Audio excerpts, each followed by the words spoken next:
everyone, and welcome to the regular meeting of the Mayor and Council for Tuesday, September 4th, 2018. Can I please ask everyone to rise for a moment of silent prayer? And as we will not be here next Tuesday, remember all the victims of September 11, 2001.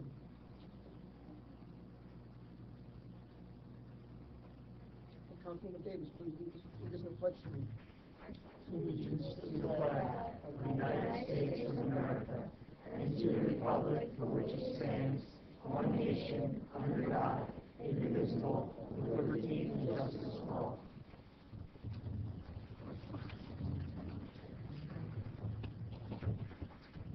Adequate notice of this meeting has been provided by posting on the bulletin board in Borough Hall, by email to the Ridgewood News, the Record, and by submission to all persons entitled to same as provided by law of a schedule including the date and time of this meeting. I'd like to remind all members of the public we have 3 fire exits in the council chambers, 1 on each side of the dais and 1 in the rear. Roll call, please, Madam Clerk. Councilman Borloni? Here. Councilwoman Bastide? Here. Councilman Kamigo? Here. Councilwoman Davis? Councilman Gautier is absent with prior notice. Councilman Caballero? Here. Mayor Mignon? Present. Can I have a motion, please, for the approval of the minutes for the Mayor and Council work session and regular meeting of July 9, 2018? So moved. Second. All in favor? Aye. Any abstain? 1 abstention, 2 abstentions. Motion to approve the minutes of the Mayor and Council work session and regular meeting of August 13, 2018. Second.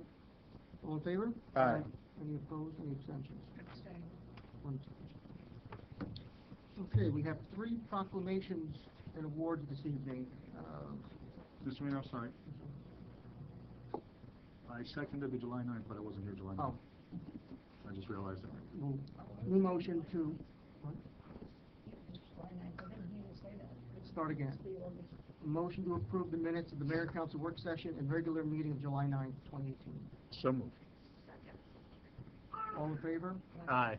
Any opposed? Who's Abstain. abstaining? Mr. Calugo? Mr. Caballero? You're okay on the 13th? No, because I don't think she was here on the 13th, and she seconded the 13th. Oh, you abstained for the 13th. Okay. Okay? We're good. Okay. We have 3 proclamations and awards this evening.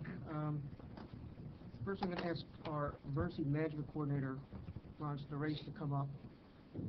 He's here. Chief. Yeah, come on up.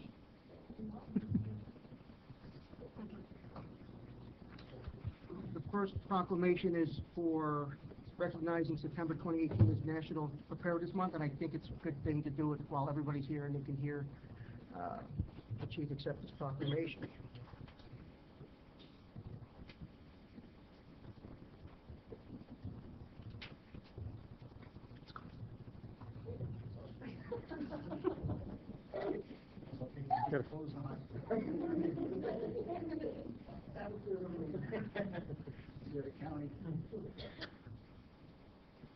Proclamation reads as follows: whereas any community has and can be affected by emergencies caused by extreme weather, disruptions to utilities, epidemics, and deliberate acts of terrorism.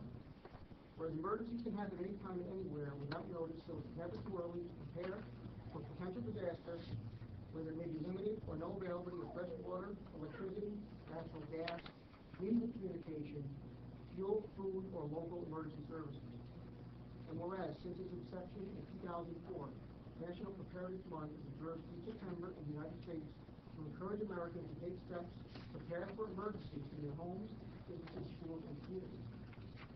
And whereas the borough proactively prepares and has established plans and procedures to deploy in the face of various emergencies, coordinated through the borough's emergency management coordinator, the borough's local emergency management council, and police, fire, and ambulance services.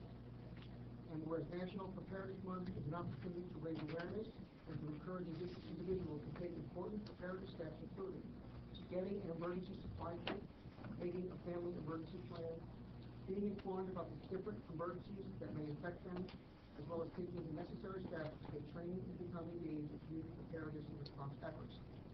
And whereas September was chosen as National Preparedness Month, partly because its key curriculum season and mostly because of the tragedy of September 11, 2001, which highlighted to the nation the importance of being prepared. Connecticut, I, the mayor, Joe Burbridge, do hereby proclaim September 2018 is National Preparedness Month. We strongly encourage all families and individuals throughout our community to prepare an emergency communication system, arrange emergency shelter or evacuation plans, and have emergency supplies and first aid kits. Residents are encouraged to join efforts to stay better prepared to meet the challenges that may occur when disaster strikes, and ensure that all our people have the necessary knowledge to protect themselves, and we remain strong and resilient no matter what befalls us, and our most vulnerable are protected. Grace,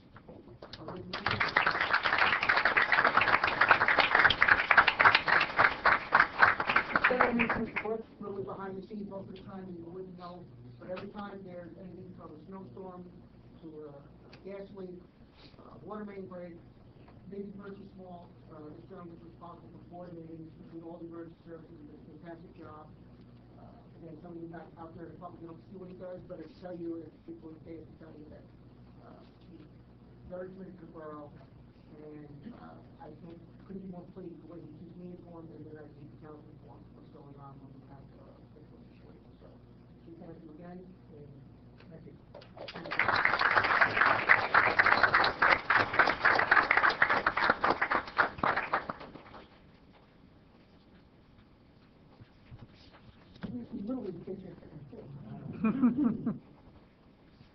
Members of the council, this is River Edge Summer Traveling Baseball Team, 10, 9, I think spend it on you. And they concluded their season this year with a 10-1 record and made it in advance to the championship. They played Montvale in July 24th and won 9-0. So we're here to congratulate them, honor and to celebrate their fantastic victory, and to show you that the town is fully supportive and so glad of your efforts to go to the coaches. So I have certificates for each of you, and I'm going to call you up, and you can get your certificates.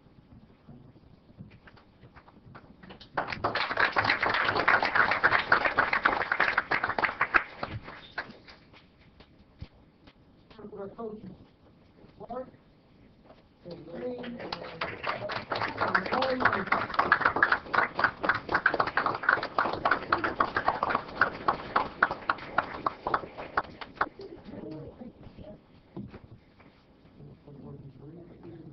all right.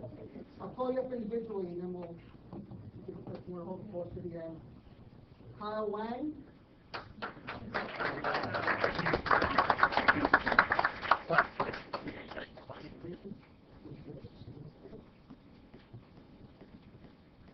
Donovan Slaughter.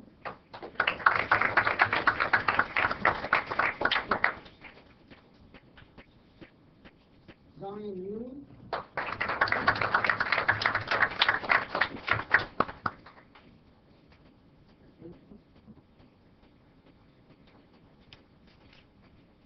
Ed Clark.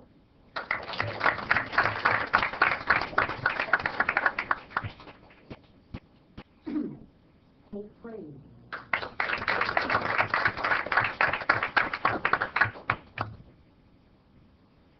Michael Nader.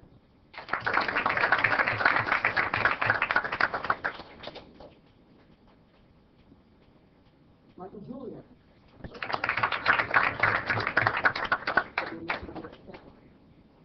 Mike Kelly.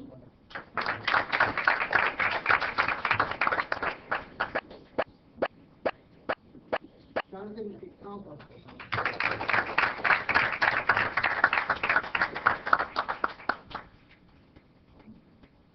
Sean Stoltz.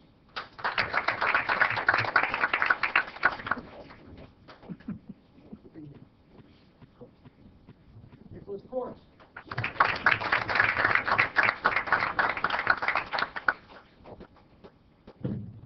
Charlie Orsino.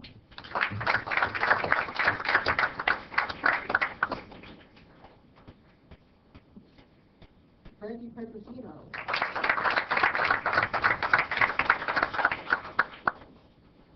Art Berger.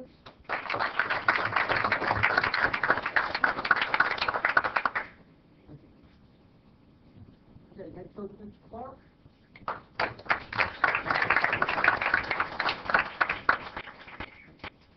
Assistant coach Ed Crane.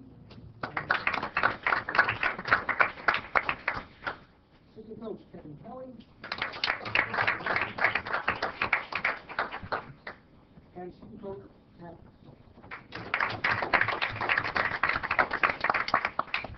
Boys, we'll see you next year. You know what next year? You all should go up to get who you were, so we're all proud of you, we're glad you're here tonight, and obviously keep it going. We're very proud of our baseball program in town, and we have great people like the dads and other volunteers to make sure that you get the best training, the best coaching, teaching all about good sportsmanship, and winning doesn't hurt you. Anyway, Gregory, again, thank you for coming tonight. 2 days before school starts, I guess. Something exciting right about what you do over the summer. So, yeah, thank you. And, Thank you, Mayor. Thank you.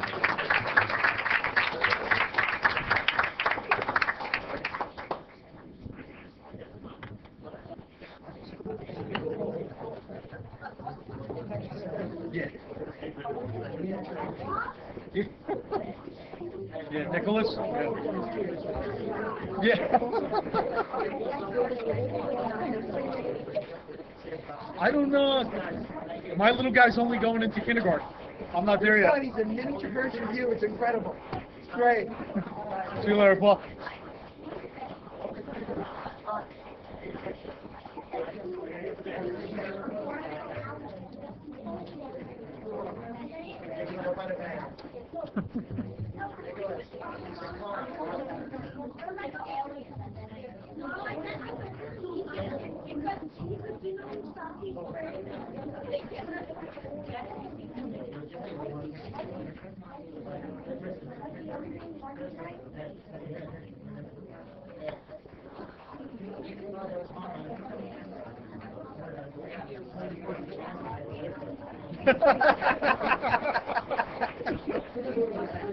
There you go.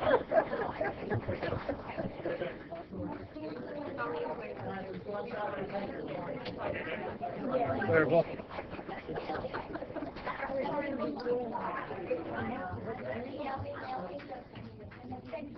Hey, how are you?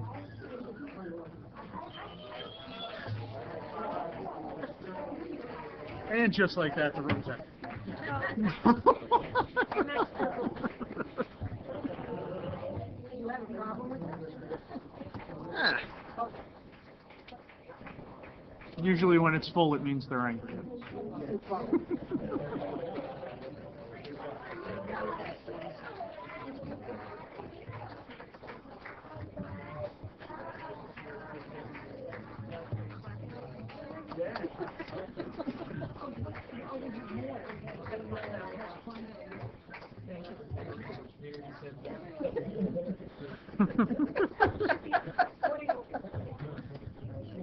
He's stirring the pot.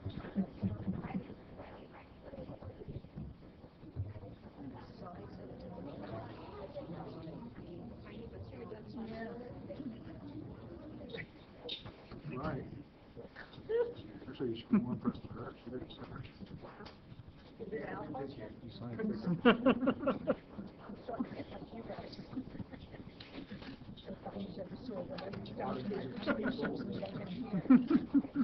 That's a good for this one.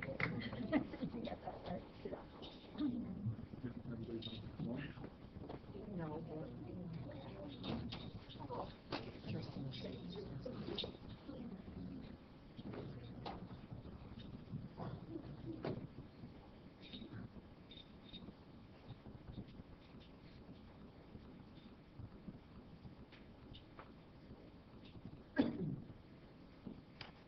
We have another group here tonight we'd like to recognize and honor. They were here last year from the Days Window Center. They were right formerly or hopefully still in West Plaza.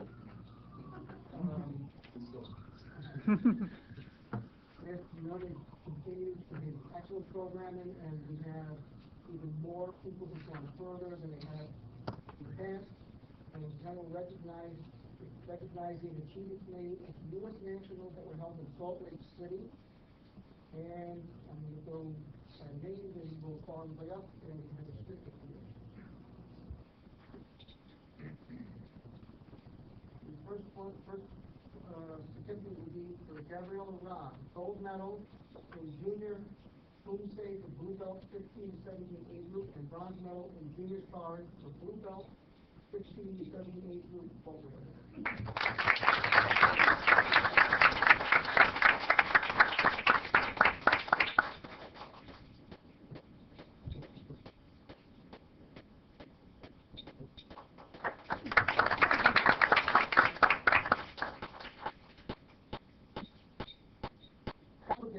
Gold medal in cadet Kumse for green belt 12 to 14 age group, and silver medal in cadet sparring for green belt 12 to 14 age group featherweight.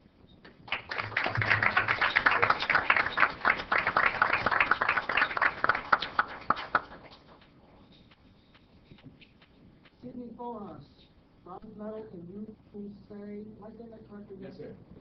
For yellow belt 10 to 11 age group.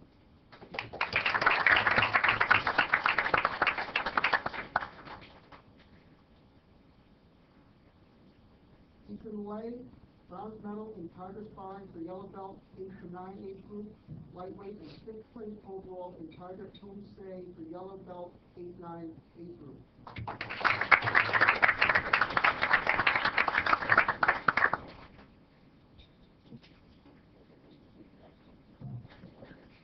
Alex Na, gold medal in cadet sparring for green belt 12 to 14 age group bantamweight, and silver medal in cadet board breaking 12 to 14 green belt.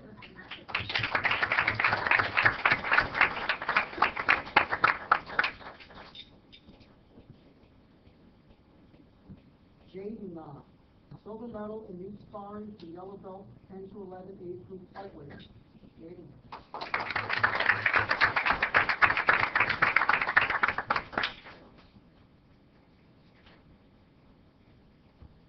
Jaden Kim, silver medal in youth sparring for yellow belt 10 to 11 age group, and silver medal in youth Kumse for yellow belt 10 to 11 age group. Jaden.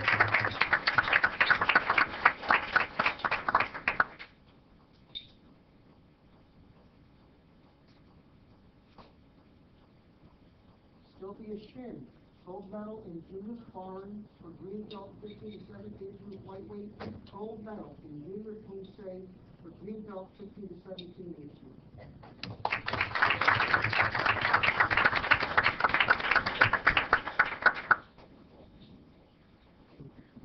Kayla Lee, 7th overall in youth Kumse for green belt 10 to 11 age group.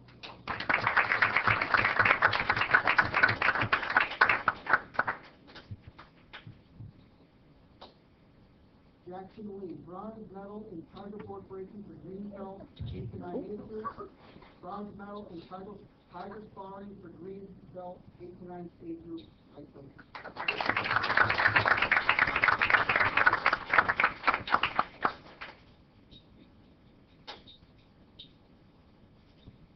Nicholas Gilmartin, silver medal in tiger board breaking for green belt 8 to 9 age group, bronze medal in tiger sparring for green belt 8 to 9 age group middleweight.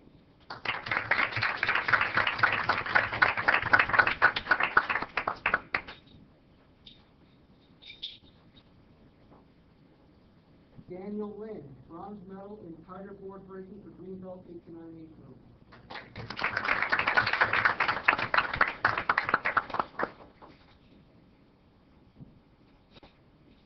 Daniel Lee, bronze medal in youth board breaking for green belt 10 to 11 age group.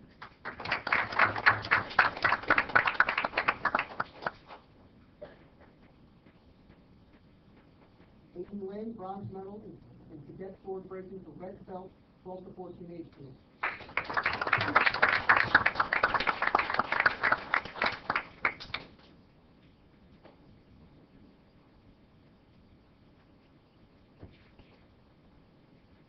Adrian Pinos, 6th overall in cadet Kumse for red belt 12 to 14 age group.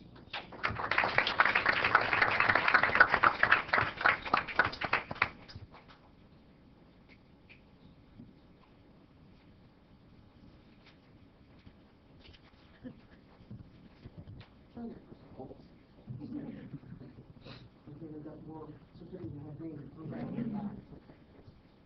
Max Dew, 6th overall in youth Kumse for yellow belt 10 to 11 age group, and bronze medal and youth sparring for yellow belt 10 to 11 age group middleweight.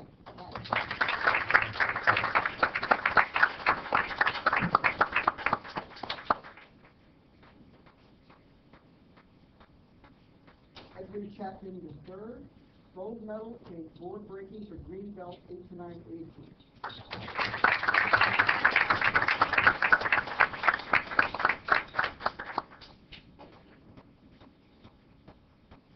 Edwin Chapman Jr., silver medal in ultra sparring for ultra belt. 33 plus food. Okay.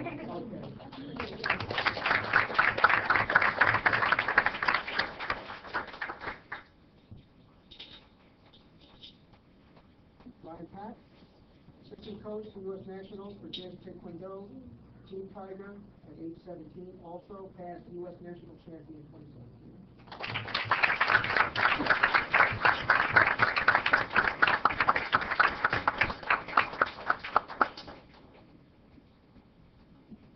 Hey Young, manager coach for U.S. Nationals for James.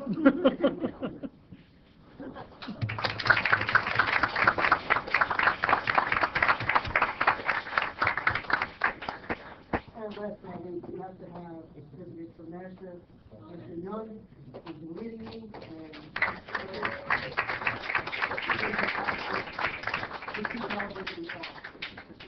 our pleasure again to have you here.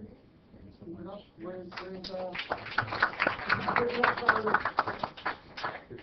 So, I just want to say, like, a lot of the students, the age range from right now, 8 years old, all the way up to close to 40. We also have Evan Chapman Jr., who's actually our father, the oldest member on the team. So we have a little bit of a reset this year from last year. Resolution, I guess, he wants to try something new, train his output as possible. Age range is such a big thing. Showed you anyone can do it if you have the heart to do it. So, our high school students, we actually have our national champions here. Mostly we have a double national champion, Sergey Shin. So, she's actually been recognized this year as a star athlete in one of the magazines. That's coming up. So, one of our high schools. They're about to graduate too as well.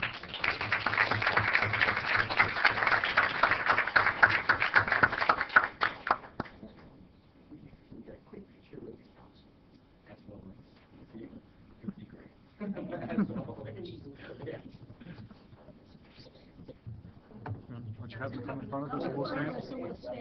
All right, stand up, sir. All right, you try.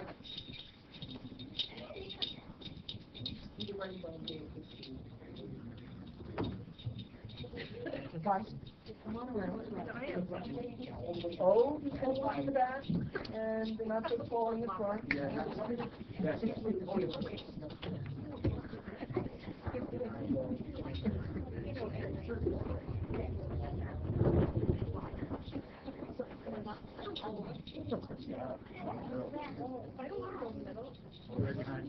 Where do you want us to go? Over here? Why don't we all stand right there? So we'll do this. Second row, one knee down. Second row, second one close, one knee down.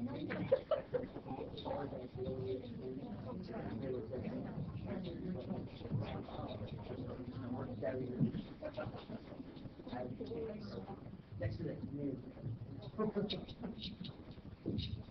Make sure your feet are clean. Max, come over here, Max.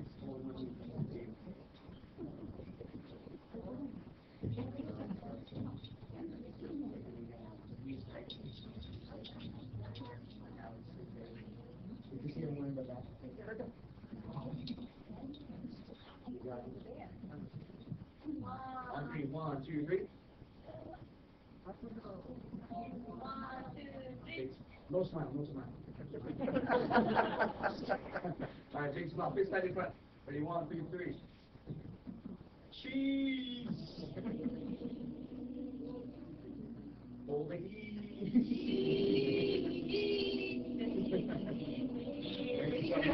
All right, one second out. Stay stand down, so turn it out. Come there, make sure you're in. Good job, everybody.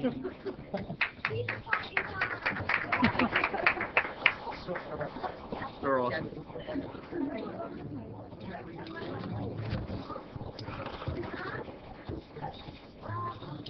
In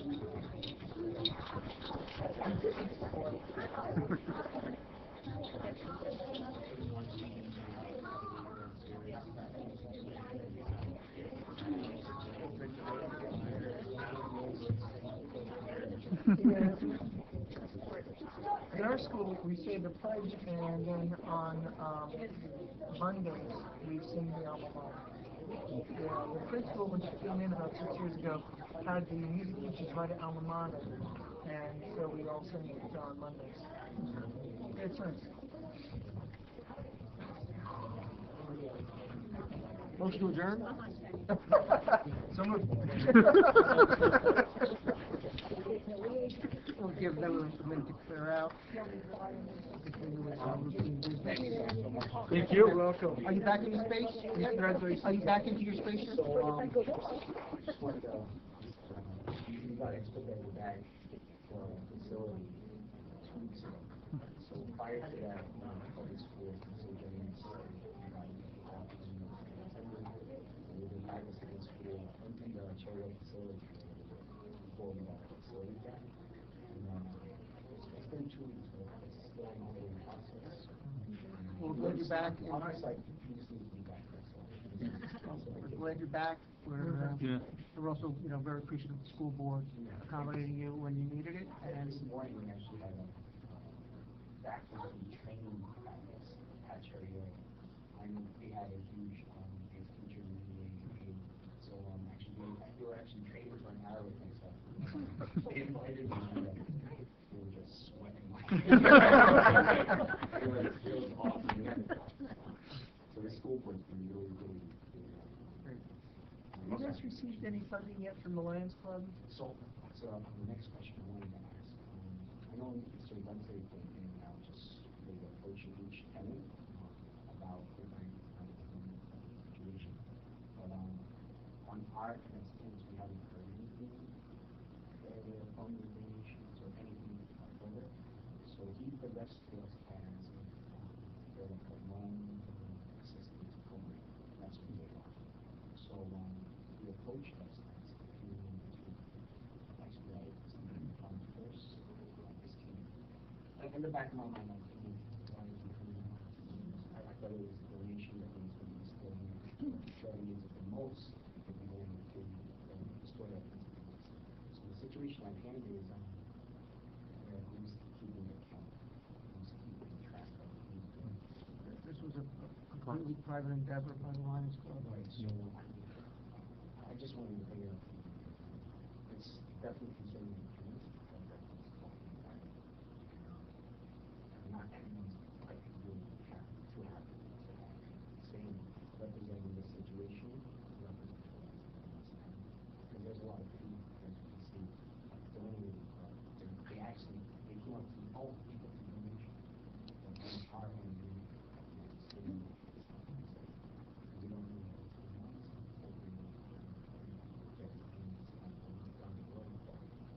That's where the situation is. I think most of the donors thought it was going direct. I'm one of them.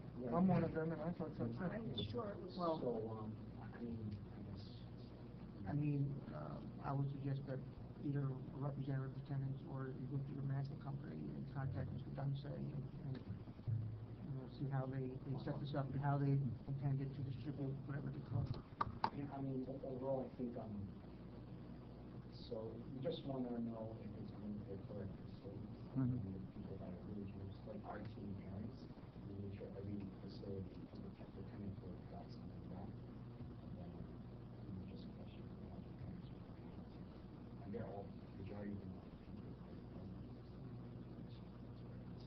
Well, they're on board with us, but they have to come in touch with them.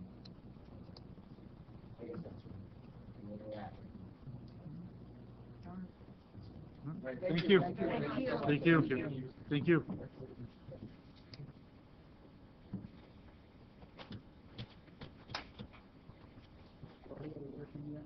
No. Procurement and government, not necessarily quick. Somebody locally come in.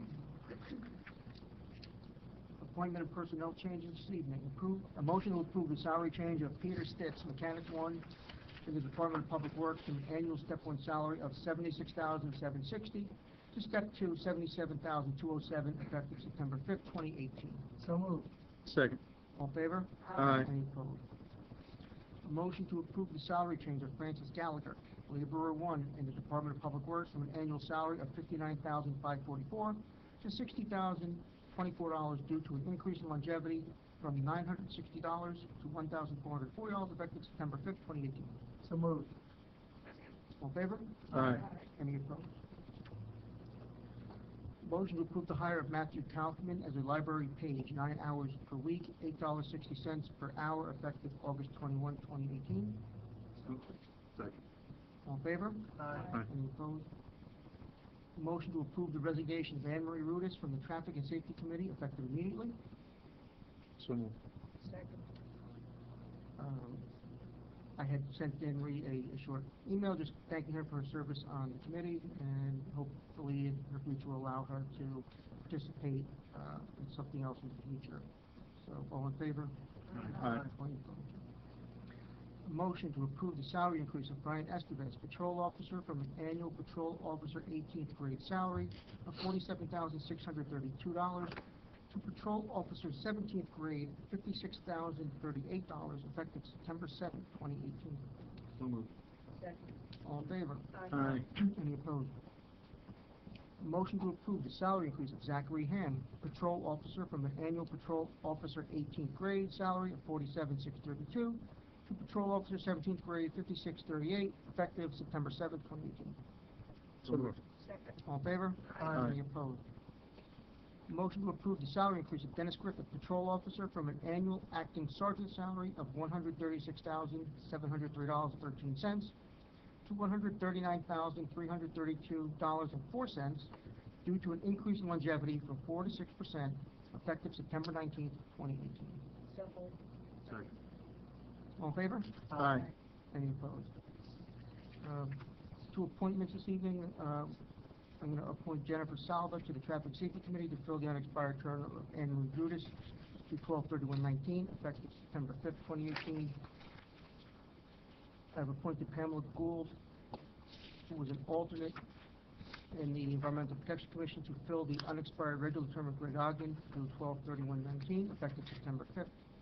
And I am appointing David Kraft as an alternate to fill the unexpired term of Pamela Gould on the Environmental Protection Commission to 12/31/19, effective September 5th, 2018. They're not here this evening, but I'm sure at the next meeting, either I can come or somebody can swear them in. So we're thankful that there are people willing to join that commission. Laura's done an excellent job in revitalizing something which is an important commission but had sort of lost its drive over the past several years. I'm glad to see that now it's been reinvigorated. We have various pieces of correspondence available from the Borough Clerk for various items available to the Clerk's office. They're listed in the agenda.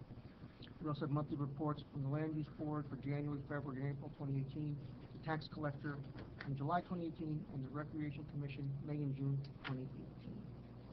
We have one ordinance on for first reading this evening. Madam Clerk, please read ordinance 18-20 by title. Ordinance 1820, bond ordinance to authorize the acquisition of a new front end loader for the use of the Department of Public Works in by and for the Borough of River Edge in the County of Bergen, State of New Jersey, to appropriate the sum of $160,000 to pay for the costs thereof, to make a down payment to authorize the issuance of bonds to finance such appropriation, and to provide for the issuance of bond anticipation notes in the anticipation of the issuance of such bonds. And this is an ordinance to appropriate $160,000 to purchase a new front end loaders for the Department of Public Works. I was not at the last meeting, but I understand there was a lot of discussion on this item and how we're financing it. So tonight we're having this ordinance on first reading. Is there a motion to adopt this ordinance on first reading? So moved. Second. Roll call. Councilman Barloni? Yes. Councilman Steve? Councilman Councilman Canito? Yes. Councilwoman Davis? Yes. And Councilman Papaleo? Yes. And there will be a public hearing on this ordinance at a later meeting. We have resolutions proposed for consent. Resolution 18-275, 18-291. Would any member of council like any of these resolutions call for separate discussion and/or vote? If not, I would entertain a motion to approve by consent. So moved. Second. All in favor? Aye. Any opposed? Councilman Bartoloni, our finance chair, please read and move resolution 18-292, payment of bills. Thank you, Mayor. Whereas vouchers for the payment of goods and services rendered to the Borough of River Edge have been received, and whereas each bill has been checked by the receiving department, approved by the Chief Financial Officer and Borough Clerk, and reviewed by the 3 members of the Finance Committee, now therefore be it resolved that bills as listed now be confirmed for payment from the appropriate funds as follows. Current account, $2,632,296.79. Capital account, $237,013.43. Recreation account, $5,312.50. Animal welfare account, 0. Open space account, $1,342.50. Trust other account, $40,659.23. Trust other developers account, $2,177.50. So moved. Second. Second? Oh, sorry. All in favor? Aye. Any opposed? Okay, motion open to public, please. So moved. All in favor? Aye. You're open to the public. Anybody like to speak, just come forward, give us your name and address for the record. Yes, Casey. What happened to the old front end loader? That it has to be replaced? I believe it was the engine and, The transmission went, There were a and number of issues. yeah. that was the major issue. And Mayor Watkins is here. That machine should not be used for moving leaves. Takes its wear and tear on a piece of equipment. So wouldn't it be cheaper to replace the transmission or rebuild it than buying a whole new piece of equipment? It's probably $500,000, if not $750,000. You know, the cost is $160,000 all, and from what I recall, and again, I was at $60,000 for a brand new. 160. Yeah. Mhm. Same thing that they have. with all the extensions that go Yes. along with it. Yeah. Who are you stealing it from? Don't go for anywhere. It's a state contract. Hope the favorable deal. For $160,000, you're getting one heck of a good deal. And to repair it was about a third of the cost, I recall. Yes. something like Yeah. that. How much? About a third of the cost, 38,000. That's Somewhere around there, yeah. That's why it's dollar foolish. well, the $38,000 into something which may not last another 2 years, where we get a new piece of equipment, which If you give us have 15 some plus towns years. that go over the equipment on a They do, but maintenance but deal. I don't know the number of you don't engine have hours, these problems. but this had been an issue that, Mayor, yes, I put 1 million miles on trucks every 2 years. Okay? I never had a transmission go or a clutch. That happens from not being able to operate the machinery properly. all I can say from my perspective is that they're licensed to operate this machine. I have to have some faith in our department heads and supervisors that they are making sure people operating the equipment properly. I think they do. I just think sometimes, things get old. Sometimes there are unexpected circumstances where a machine, Machine that they have. well, 19 years old. I'll put it into simple numbers. Just before I had my health problem, I had a couple 20 years old that had 2 million miles on it by itself. And I ran that real heavy every day for those years. It's how you take care of the equipment. I'd get the truck, I'd come back, I'd call underneath the truck every day, make sure every nut and bolt is tight. You have to do that even on a machine like that. Where the hydraulic lines in good shape, and Every equipment has recommended, immediate inspection points, short-term maintenance, long-term maintenance, intermediate maintenance. I said I trust our department heads to abide by the recommendations of the manufacturer. Sorry? like your car, you buy it, the owner's manual will tell you to go get your oil changed every so many miles. Yes. Yeah. Well, if you But don't- it'll also tell you, like you're saying, it'll say, check the bearing, check this, or check that every once a month, and, you know, there's different kind of, I say different levels of I'm inspection. assuming then that they were not checking it. Well, it's 19 years old, I assume they did, and The base of where the oil drain is a magnet. If there's any metal, any oil, or any fluid, it will pick that up. Same thing with your car. If there's any metal or any contaminants in there, they will pick that up. They're not checking it out properly.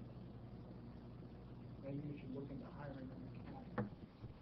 Mayor, Casey, I appreciate what you're offering for us to consider, I but don't think you understand. I believe, I believe that all the maintenance was maintained, that it was properly maintained and used. Our DPW, if you've ever looked at the equipment, is spotless. They take excellent care.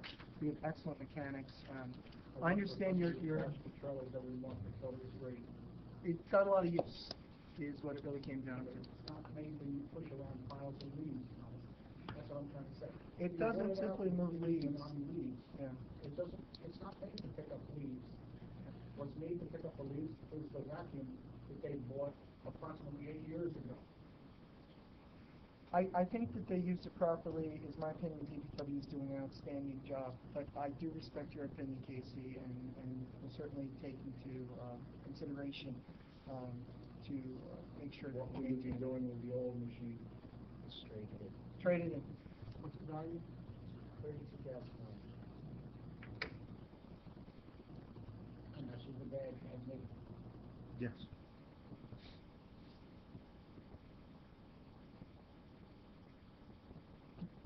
Anything else, please? Anybody else? Seeing no one, motion to close to the public. So moved. Second. All in favor? Aye. Any opposed? Council comments? Councilman Canigo, we'll start over here. Just wanted to congratulate all the young men and young women that we honored here tonight. Terrific achievements, both on part of our baseball program and on the Masters dojo. It's impressive and it's inspiring, and I hope that they all keep going in their endeavors. Thank you, Mayor. Councilman Davis? I also echo Dario's comments. I can be very proud of the baseball team and the coaches and also the taekwondo. Amazing to see the way they are taught more than just the sport, the manners, and there's a lot more to this, and we can be very proud of all of them. Also, farmers market is plugging along. The weather this summer has not been a friend to the market, and hopefully September and October will improve and more people will come out. I had a major flood in my office 2 weeks ago and was unable to attend the Municipal Alliance meeting. However, I did go to the teen night on Wednesday the 29th for the 6th, 7th, and 8th graders. It was held at Oradell, the Doug Parcells field. It was an amazing turnout. There were a few glitches because of the crowd, and they all seemed to come at the same time. It was a definite learning experience, and I think everybody was open to how they can make it better next time, but it certainly showed that there was a tremendous need for this event. And I must say, the first time I saw Carolyn Baldanza in action, and she's one cool cookie. Everybody was running around, and she just was so cool. I was very proud that she was our person. She did a terrific job, and I also felt that by looking at this crowd and these teens, how much they wanted this, that's a good reason, one other good reason to forge ahead with the community center.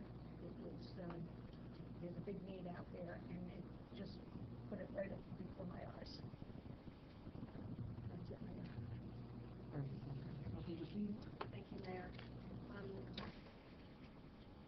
start with recreation and just echo what Councilwoman Davis said. The teen night was a huge success. They almost were burdened by their success, but I think they came away with a lot of takeaways.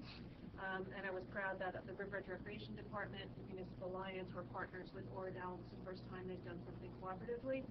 And I give a lot of credit to Carolyn for jumping right in and doing that.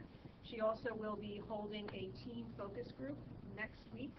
She's invited some of the teams that participated in the teen night to come in and talk with her about future programming for that age group. And I think she'll be able to share a lot of information with the commission and in turn with us. I'm hoping to be able to attend as long as my schedule allows. River Edge Day is scheduled for October 7th from 1 to 4. That's a Sunday with a rain date the following Sunday. All registration is going to be done online this year. So Carolyn has sent the invitation out to all the previous participants. So if you know of anybody that's interested in participating that hasn't in the past, they should reach out to the Recreation Department. The Municipal Alliance Against Substance Abuse, they have really been rolling up their sleeves, getting things done and making their presence known. Just wanted to follow up on their request last meeting we had to look at making a number of members just voting members so they can achieve a quorum. Their recommendation would be 4 voting members. That would be approximately 20%, which is modeled after what beautification has, if they have 5 voting members of their 25 total members. So if there's some way we could look to amend the ordinance at an upcoming meeting to achieve that for them, I can email you 4 out of the 18. Beautification has 5 out of 25. Even numbers don't make sense. What would you recommend? Well, Who's not a voting member? They're all voting members right now, but they can't achieve a So quorum. So they want to have 4 votes.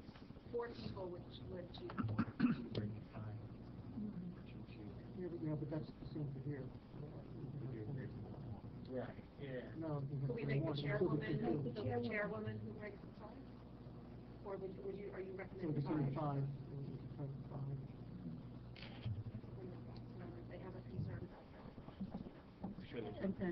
But just take this also, we can have great first meeting. Absolutely, yep, I just wanted to We don't circle back. even go back to work session next time. No problem. Okay, thank you for that. Environmental Protection Commission, as I echo the mayor's comments regarding the commissioner and chairwoman, Laura Hookstrait, who's really done a fabulous job working cooperatively with Lisa Hessman as the recycling coordinator in the DPW, and really done a great job. We're 50 pounds shy of our $500 goal, 500-pound goal for Trex. We may have met it after she sent that email, but they're looking at ways to show the residents how effective their efforts were at River Edge Day, so look out for that. The Girl Scout troops, Councilman Bartolone's daughters in that troop, has done a beautiful job on a flyer to help residents be cleaner with their recycling. They've given it to Lisa Hessman. We're hoping it can get on the website as soon as possible so that they can share with residents what it means to be a clean recycler, so we have a higher percentage of recycling that actually gets to the recycling centers and not in the landfill stream. So that's going to be available. The River Edge cleanup, the Hackensack River cleanup, is going to be the same day as River Edge Day, but in the morning, so it's a very busy day. Get your galoshes on and help. We're also appointing our first student member, non-voting student member to the Environmental Protection Commission. Brandon Cho, the sophomore at Riverdale, is going to be joining the commission. And I just had a question about, will there be a 9/11 ceremony? Perhaps you're going to mention that. I just wish everyone a good luck back to school. That's it. Thank you. I'm going to be brief. I'd like to add my congratulations to our athletes and to our rec activities. I'd like to just point out what a great job beautification has done and how their plantings have really flourished. You've mentioned 9/11. We'll be having, ceremonies will be happening in schools all over the United States. My school certainly was doing it, so I just want to remember all those who have passed and all their families who carry on in their absence. Councilman Bartolone. Thank you, Mayor. I want to congratulate the coaches and the kids. on the baseball team and the Taekwondo. I mean, it's the Taekwondo is just fabulous every year. It just seems to grow and grow the amount of kids that are here, and the level of achievement is fantastic. So Master Yoon's doing a fantastic job over there, and I'm glad that he's back in his facility and that is moving along. And in terms of baseball, it's just awesome. I love baseball, and I'm looking forward to my little guy playing hopefully in the spring. And you know, I just want to, you know, we were talking about 9/11 a little bit, and you know, and you look and these kids they weren't born. I mean, it's amazing. Even the oldest kid who's graduating high school, none of them were born. It's been that long. The other day, my wife and I were cleaning out papers, and I think, you know, I did what a lot of people did. I think on 9/12, everybody got the paper and saved it, you know. And you look back, and it's just, you can't believe that, one, it's been 17 years, and you can only hope that the history is being taught to these younger kids, because it's history for them, you know, as opposed to us who actually lived it. But we always do an amazing job here in River Edge of honoring it with our first responders. So I am looking forward to that on the 11th, what they do. And I just want to talk about something that's been bothering me a little bit, and maybe something way we can combat this. Yeah, in this town, there's an independent Facebook group.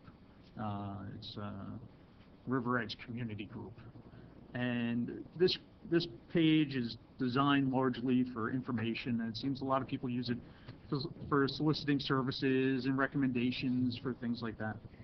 But from time to time, people make comments on there that I just think are outlandish, untrue, and there's been multiple times now where people in opposition to the community center being built, which is fine, obviously voice your objections, but repeatedly you see people posting these comments that this council's on the take, follow the money, that in some way this council is engaged in something nefarious.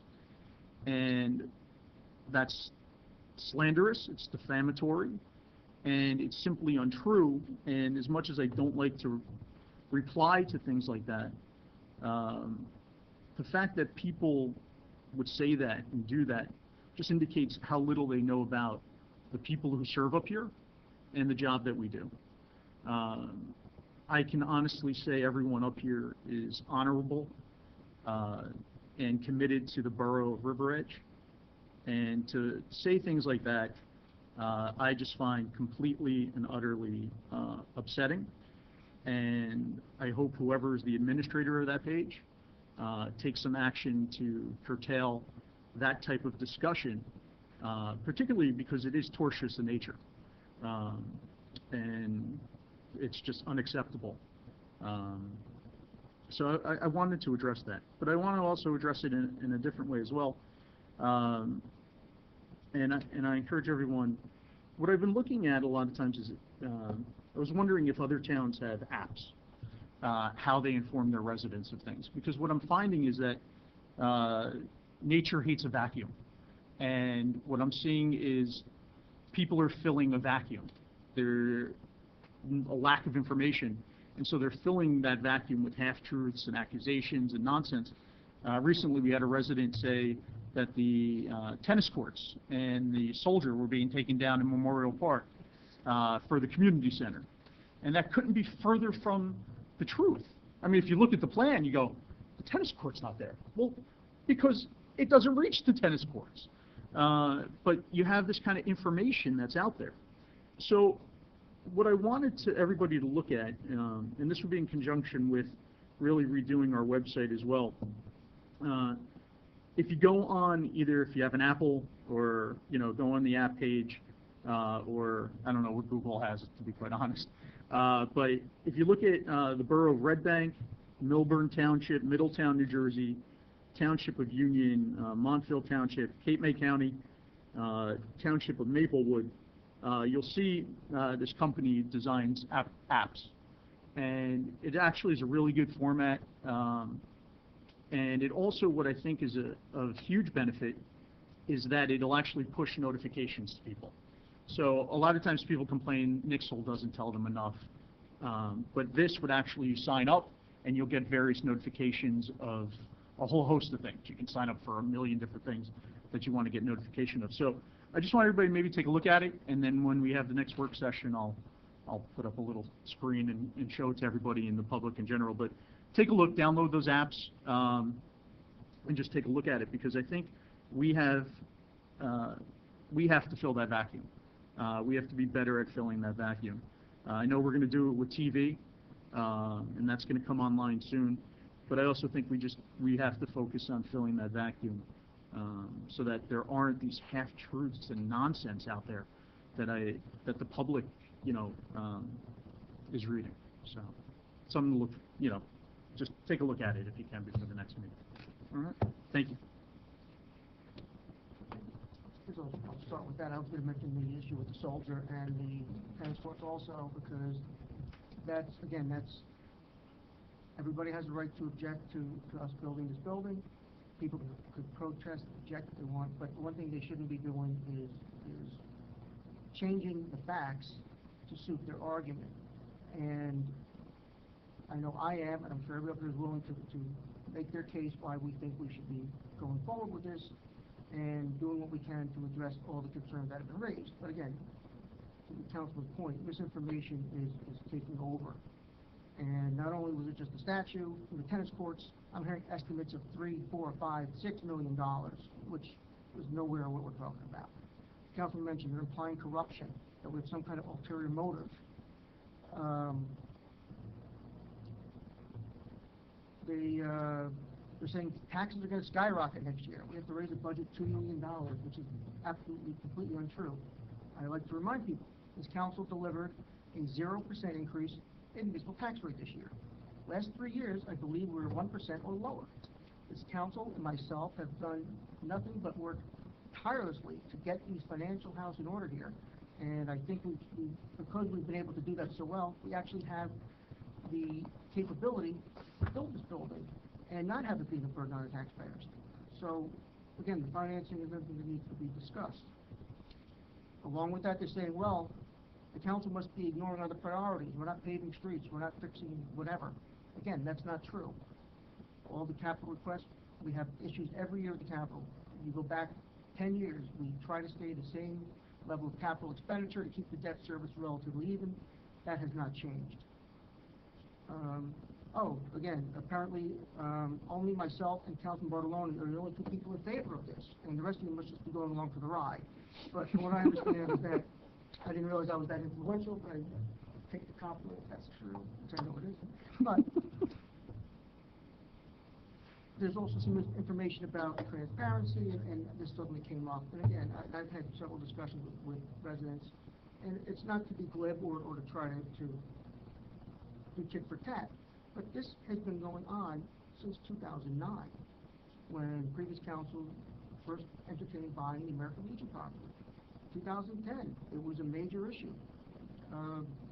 That was when the council at that time was told that the current building is functionally obsolete, structurally obsolete, and it would have cost upwards of $1 million to get it into a decent shape for public use. Former Moscow-Tola was a big proponent of the community center. We did surveys. We had a committee going way back to 2012 to 2013. It said there's articles in the record. There were articles on the patch when that was more active. There were countless times on the agenda. It was listed as a discussion item. Read the minutes, and again, I've said this, that I don't think there has been one person who ran for office since 2010 who did not advocate building a community center or some sort of facility as part of a campaign. Both sides of the aisle. I said this before, it's one of the few issues that I've been up here for the last 8 years that everybody always had unanimous support for. And again, we can maybe disagree on some of the details or how we're going to get there, but the concept has been consistently supported. So, I'm looking forward to having more discussions with everybody. The architects are working on another concept plan to revise the plan, again, trying to reduce the number of trees that may have to be impacted. And the trade-off will probably be less open space available for use of the community center. You'd have to now take space where the trees are and convert what would have been green area now to parking and vice versa, but they're working that out. Mr. Costa had done some additional survey work. I have to follow up and see where that is, and then we will have a meeting, subcommittee with our professionals to review that plan, and I'm hoping it'll be out, within the next week or so, so it can be available right before the next meeting, so everybody can have a chance to look at it, think about it, so when if we do have an open discussion on October 9th, we're all on the same page of at least what the plan is at that point. Similarly, I'm hearing a lot of misinformation about the apartments going up on Kinderkamak Road. Again, this goes back, predates all of us up here. That parcel was a single-family house. It was subject to potential subdivisions, 10-lot subdivision at one point, 8-lot subdivision, cul-de-sac. You know the geography of that and the topography. It's not an easy site to build. And I certainly wouldn't in favor of putting a cul-de-sac on a 15% grade and having another street that the borough would have to pave, plow, streetlights, all that. But again, the history is that was originally rezoned as an overlay zone to allow for senior restricted housing. At the time, there were a lot of those kind of developments being put up around the county, but as quickly as some of them went up, there have been numerous articles, people go look it up, there's a glut of senior housing. Banks aren't financing senior housing. They had come back, the owners of the property, and asked to have the age restriction lifted, which the council did. But on their part, we limited the number of bedrooms, decreased the number of two-bedroom units. I don't remember the actual breakdown right now, and I believe 15% are going to be set aside as senior restricted. It's not quote-unquote low income. I know what people are thinking is going there, but it's market rate apartments. 6 apartments, I believe, will be age restricted, and that goes towards satisfying our low to moderate income housing obligation under COA, which is another issue. It's inevitable that the borough, and not just our borough, but statewide, we will be compelled, either by the courts or through lawsuits, to start building affordable housing. That's a fact. It's happening. Almost every town is right now in negotiation with Fair Share Housing, as we are. And again, we're trying to, we understand we have an obligation under the court ruling, but we have to also make sure that the parties recognize of our limited ability to add more housing, the ability to absorb potential more school children into the district, and changing the character of the borough. Previous council did not take that into account. They approved 3 redevelopment plans for 3 apartment buildings, which people seem to forget about. An 11-story building on Johnson Avenue, a 9-story building on Kinderkamak Road, and 4 stories plus or minus at the train station with a 9-story high parking garage. That's what previous councils approved. Upwards of 500 to 700 units of new housing. Transit, New Jersey Transit, had tried to solicit proposals to develop the site, Newbridge Landing train station. The Avalon Bay development, which is across the street in Hackensack, was proposed to go there. 220-something units on that less than 2 acres of property. I was vehemently against it, and I was glad that we were able to stop it. This council also took an unprecedented step, which I've been advocating for years, was to get rid of those original redevelopment plans. They're outdated, they were unbuildable, they were certainly not in the character of the borough. It was going to increase the population to a scale which this town would not be able to absorb. It was just poor plans. So So we were able to at least keep our redevelopment designations for the sites, but we have withdrawn the plans, and we're now working on new plans to replace them, which, again, anything in terms of what we wind up getting will be vastly improved over what we could have had had the other plans remained in effect.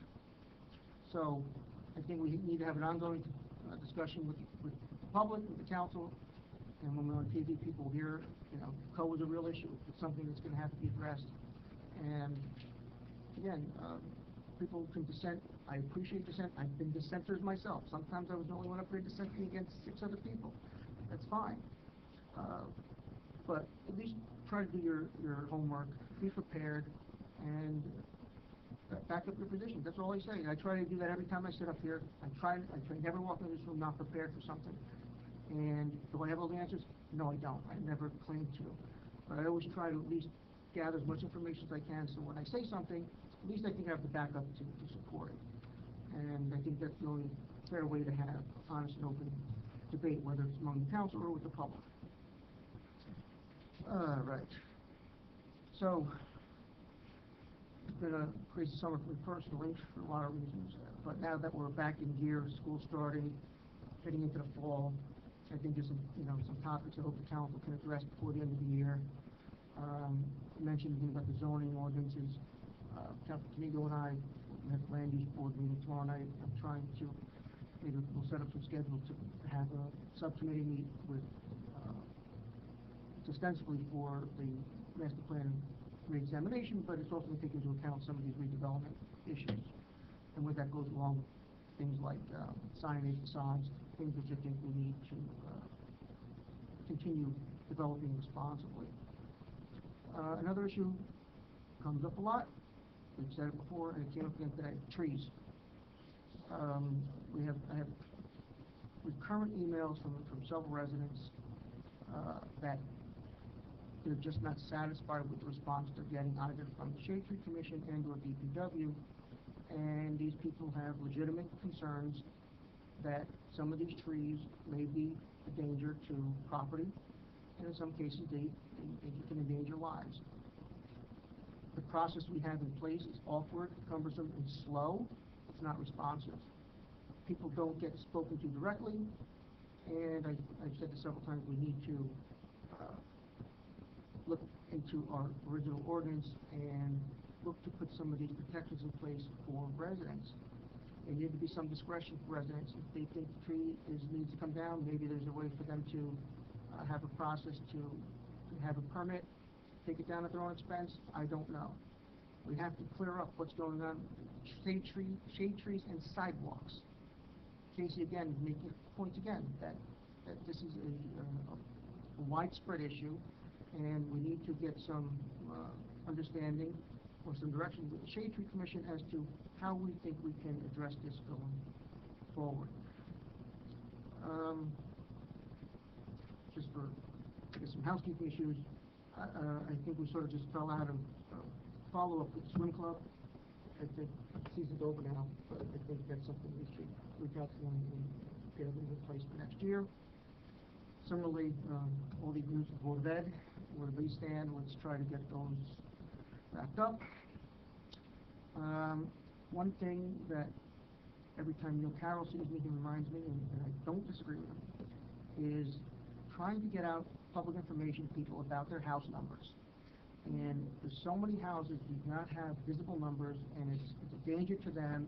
It's a hindrance to police, fire, ambulance, and it's something that we do pick up when there's CCOs, but I think I think it's something people just aren't aware of. Even in my own house, where we had the little pylon in the front, the number was in front, and I put the Christmas wreath over it. Didn't even realize it, that my house number was blocked. So I think it's more about awareness, and maybe try to maybe get some more information out of River Edge Day or other ways to just bring that up to people to consider. And then we have other 2 yeoman tasks ahead of us. We need to replace John Lynch, unfortunately, DPW superintendent, and of course this gentleman sitting to my right, who I think signed an agreement tonight to stay until 2025. Anyway, so I think we have a lot on our plate for the next few months, and hopefully, you know, I'm sure we'll all work together and get some of these things done. The council's done very well, and I look forward to getting, three other issues, I'm sorry. 4 other issues. 9/11, there will be a ceremony next Tuesday at 6:30 p.m. out front here. Dick Berry has agreed again to coordinate an appropriate memorial geared towards emergency services workers. The tradition in River Edge has been to focus more on the emergency services in what we call the non-anniversary, major anniversary years of the event. The 5, 10, 15 anniversary are dedicated exclusively to our 5 residents who perished that day, and typically we have the ceremony at the Memorial Gardens, but in the other years we have it here at the monument out front. And that's what we'll be doing this year. I don't know if the council's aware that the governor has signed a voting law, which I'm not sure what the impact's going to be in terms of us. We've always had an issue or difficulty with getting poll workers, and now the law requires that every 2 hours you have to post the number of voters who voted at each precinct and the number of provisional ballots. And again, I guess on most elections it won't be an issue, but I'm assuming during the governor year or a presidential year that could be burdensome. It's going to be more responsibilities for the poll workers. I don't know if they're even aware of this and what the implication will be, but I'm just bringing everybody information because obviously we're going to have to deal with this November, right, Stephanie? It's not delayed. I received a letter, and I misplaced it. Alan may know more. It's from it's about the floodplain plan. The county is offering through, and again, I apologize, I don't have the letter with me, that they will do a free floodplain study for the borough. You know, we're fortunate we don't have that many areas that flood terribly, obviously, just down by the river. I'm going to ask more information. I'm inclined to let them do it. I'll bring it back next work session to see. I'm also going to ask for some examples. They've done some other towns just to see what's in there. So, just want to bring that to your attention. And lastly, I think everybody's familiar to some degree the issues we've had with the pedestrian overpass on Route 4. It's been in deteriorating condition probably for a decade. And based on when that was installed, the borough had entered into a maintenance agreement with the DOT way back when. We're responsible for regular maintenance, and then anything major is supposed to be handled by the New Jersey Department of Transportation. And we've had back and forth over the past several years regarding what constitutes a regular maintenance item, what constitutes something more. It got to a point where it became dangerous, where we were concerned about chunks of concrete falling and hitting somebody or hitting cars. The DOT has responded and has taken some steps to prevent that. But to that end, the state is still planning on replacing the Hackensack River Bridge. We had suggested at one point that they should look at not just that pedestrian crossing, but that whole intersection, because again, it's another issue with the marginal road and how we feed into Route 4. This would be the perfect time for the DOT to at least study it again, and if there's a way to implement a solution, even if it's partial over a number of years, it's better than what we have now. I did not attend the last meeting we had on this, but Alan had with Rob Costa and people from the county and the DOT, and what they had suggested was that perhaps a pedestrian survey should be done for the overpass itself. We're not really sure how many people use it, where they're coming from, where they're going to. Are they going to the bus? Are they going to the train? It's a very good idea. But that's not the only overpass that we have on Route 4. So the suggestion is that maybe we should try to urge a study of the whole corridor to look at these issues. And they could also look at some of the local traffic circulation issues as part of that. So to that end, I have drafted a letter that I want to send to County Executive Tedesco, because the suggestion was that this would be best handled through the County Planning Department. So they had done this study several years ago on Tinicamac Road for traffic. It's the same concept. Obviously, you have a host of towns from Fairlawn down to past Teaneck that have pedestrian overpasses. So I want to send this letter to the town executive. I also would like the council support to endorse this, and also maybe ask Stephanie to reach out to the towns along Route 4 to see if they would also maybe draft a resolution supporting this concept, because it's something that needs to be addressed. And I think working with the county would be, they're going to get, the state and the county will get the most benefit of this from a regional planning standpoint. So I think it has a lot of upside and benefit to them, and obviously any one town would not be able to do this financially themselves. So I think this kind of collective partnership would be very beneficial. So, council on board with that, we will have a resolution support ready for the next meeting, and if it's okay, Stephanie has, or send a letter to the adjacent towns, also asking for support, if that's okay with everybody. All right, sorry, haven't been here for a while. And I think that's all I have. Sorry if I was a little long-winded, but again, I had missed last meeting, a crazy summer, and trying to get back to the street things. Wish everybody healthy, happy, safe return to school. Rosh Hashanah next week to all our Jewish residents. Wish them all Happy New Year, and we'll remember 9/11. And this will be back on September 24th. Yes. Is October 9th definite that the architect is coming? I have been getting questions from you because it appeared in the record that they were coming on October 9th. I mean, we asked them to look at alternatives. I said I'm really endeavoring to have them get that done so we can look at it and then have it ready. That's still the intent. So if it's not, then we'll certainly publicize that. We should know better by our 20 meeting on Oh, the 20th. definitely. Yeah. So we're not going to be talking about it all on the 24th? No, October meeting. That's right.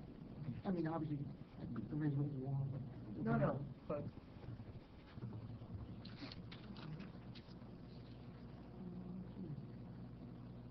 Also, they mentioned the T-night was free, and I said, I think, Councilman Bastide and I mean, I think we'll take credit now for recognizing Carolyn for the dynamic person that she is, and I think she's up to a great start in town, and looks like she's really planning good things. So we're going to have our board glad to see this kind of participation. I've set it up. Motion to adjourn, please. So moved. All in favor? Aye. We are adjourned. Okay, thank you. Sure.